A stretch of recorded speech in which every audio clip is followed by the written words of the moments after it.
we've seen Brandon Aiyuk. One, what do you think he's trying to accomplish with his slow drip of social media posts that are cryptic? And two, do you think he has a leg to stand on? And I'm not trying to make a bad pun.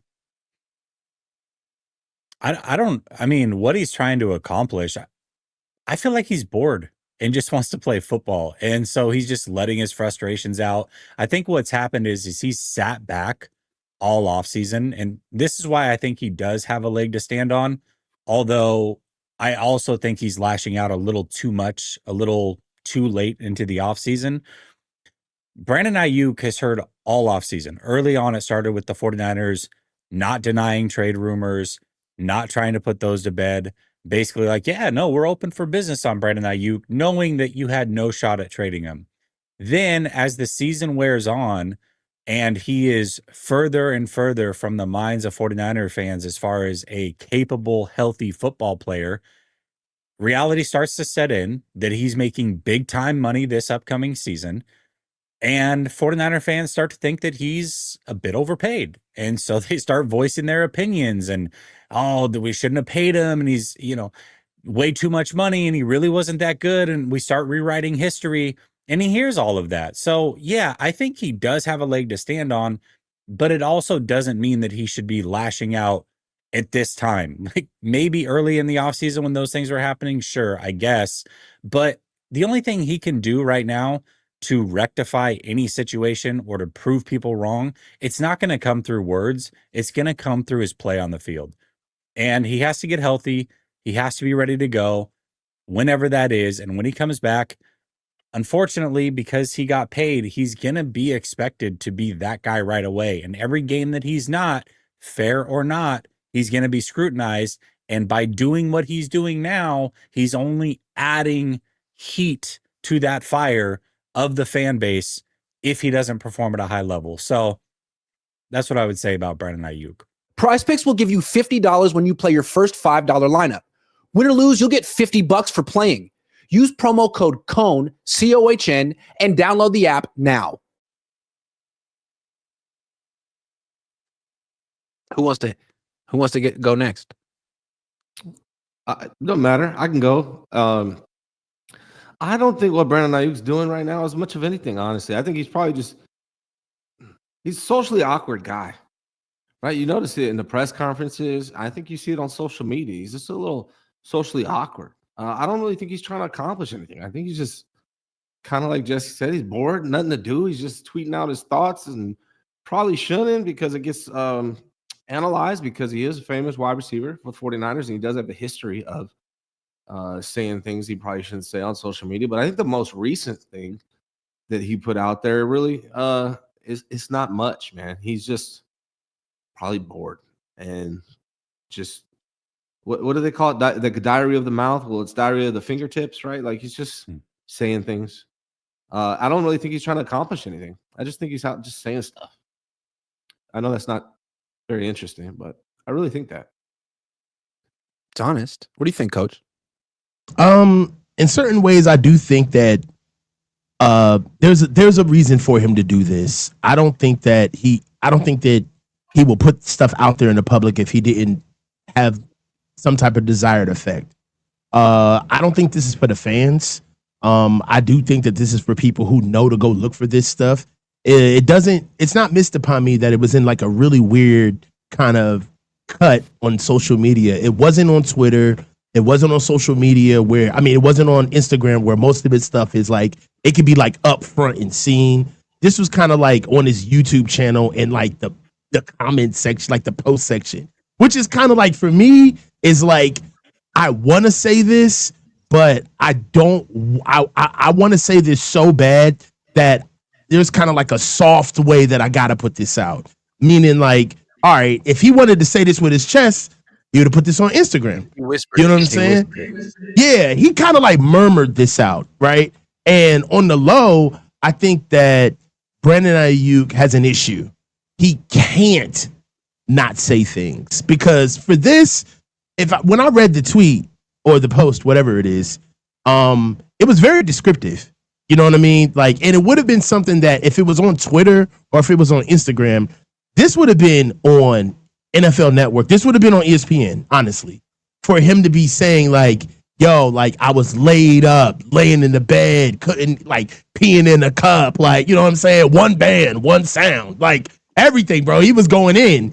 And for me, I think that he put it out there in a sense of, I think that when people say things in public and you don't understand why they're doing it, I feel like there's an audience that they have spoken to that they're trying to validate what they've said in private, and they're trying to say it out in the open. I think that he's playing a dangerous game where he may be, I don't want to say posing, but presenting himself in a very dominant and having this whole situation under control.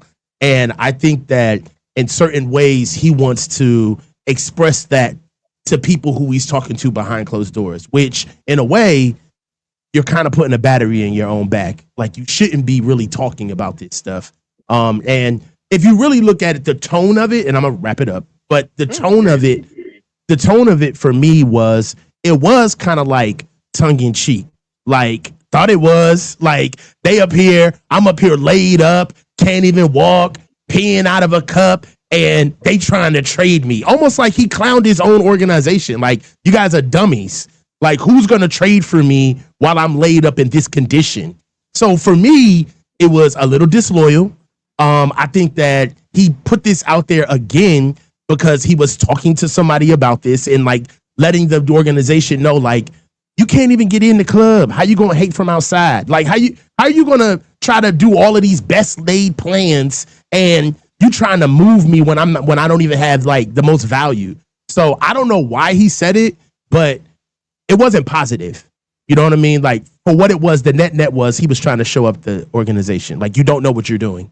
That's the way I read it.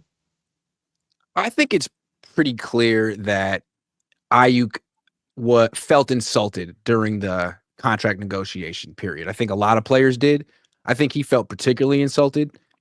I think the Niners feel that giving him the contract should have ended it. Okay, we said some things. We gave you $30 million a year. It's what you wanted. You know, we hugged or whatever. Like, it's over. And I think it's not over in his mind.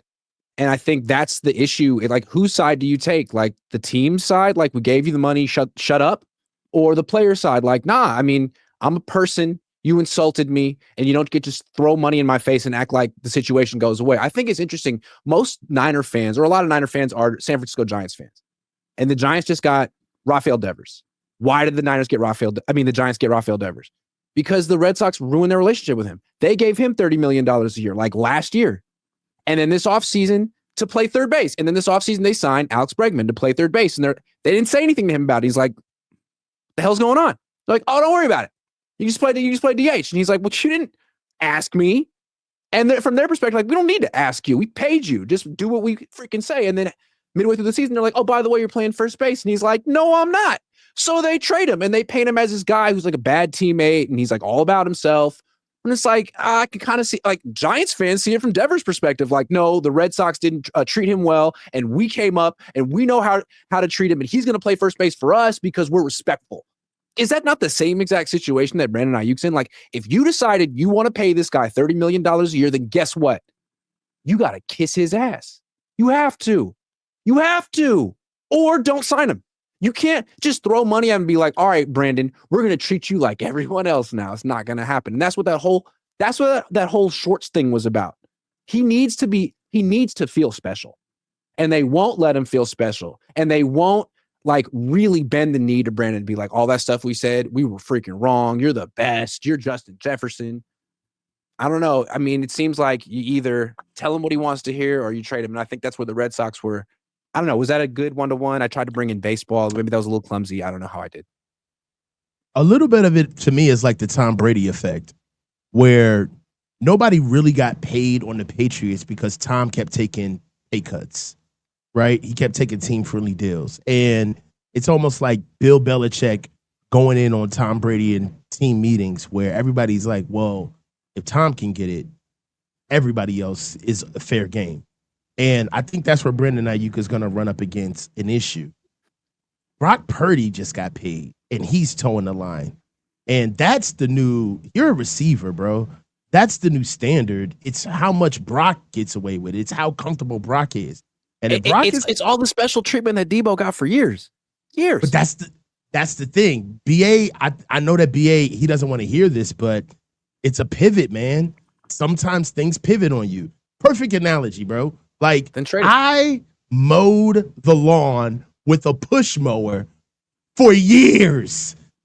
Big ass, slaved. All right. And the moment it was time for my little brother to cut grass, they got a fucking rider. And I was vexed because I wanted him to put up with all of the rite of passage that I had to put up with for years. But time moves on and things change. I think that BA missed the Cabo Click era. He missed it. You got to go back to Gen Pop, baby. We're building the program all over again. There are no more special players. He missed the Cabo Click era. And I don't think he's upset that he missed his window. There's no more special treatment. Okay, hold on. I think we need to pivot away from Aiyuk because Jesse and Ryan are just not into this topic at all.